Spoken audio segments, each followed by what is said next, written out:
ఓం గం గణపతియే నమః. అందరికీ నమస్కారం. పంచామృతం ఆస్ట్రోన్యూమరిక్స్ ఛానల్కు స్వాగతం. జూలై నెల గ్రహాల యొక్క గోచారాన్ని మనం పరిశీలించినట్లయితే కనుక కుజుడు మేషరాశిలో ఉన్నారు, గురుడు వృషభంలో ఉన్నారు, శుక్రుడు రవి మిథునంలో ఉన్నారు, బుధుడు కర్కాటక రాశిలో ఉన్నారు, కేతువు కన్యా రాశిలో ఉన్నారు, శని కుంభరాశిలో ఉన్నారు.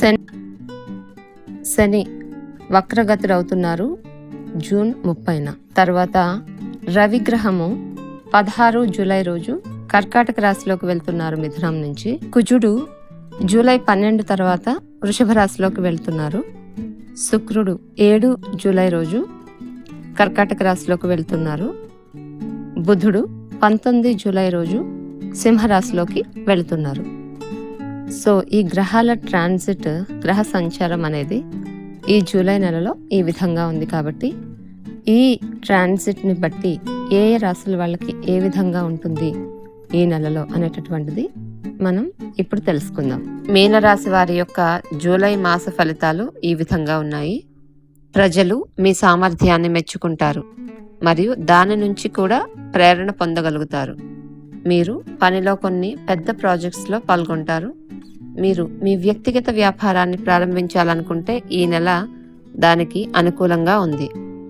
మీ జీవిత భాగస్వామి ప్రవర్తన మీ పట్ల చాలా సహకరిస్తుంది మరియు ఫ్యాషన్ డిజైనింగ్తో సంబంధం ఉండే వ్యక్తులను ఈ నెలలో వారికి ప్రత్యేకంగా అనుకూలంగా ఉంటుంది. మీ ప్రతిభను చక్కగా వ్యక్తపరచగలుగుతారు.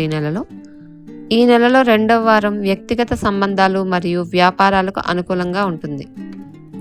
సూర్యుని సంచారం మీకు కొంచెం కష్టంగా ఉండవచ్చు. ఈ నెలలో మీ ఆరోగ్యం పట్ల అజాగ్రత్తగా ఉండవద్దు. మీరు అజీర్ణం గురించి ఫిర్యాదు చేసే అవకాశం ఈ నెలలో ఉంది.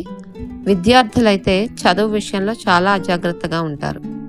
పిల్లల పెంపకంపై తల్లిదండ్రులు ప్రత్యేక శ్రద్ధ వహించాలి. ఈ నెలలో పాత రుణాల గురించి మీరు ఆందోళన చెందుతూ ఉంటారు.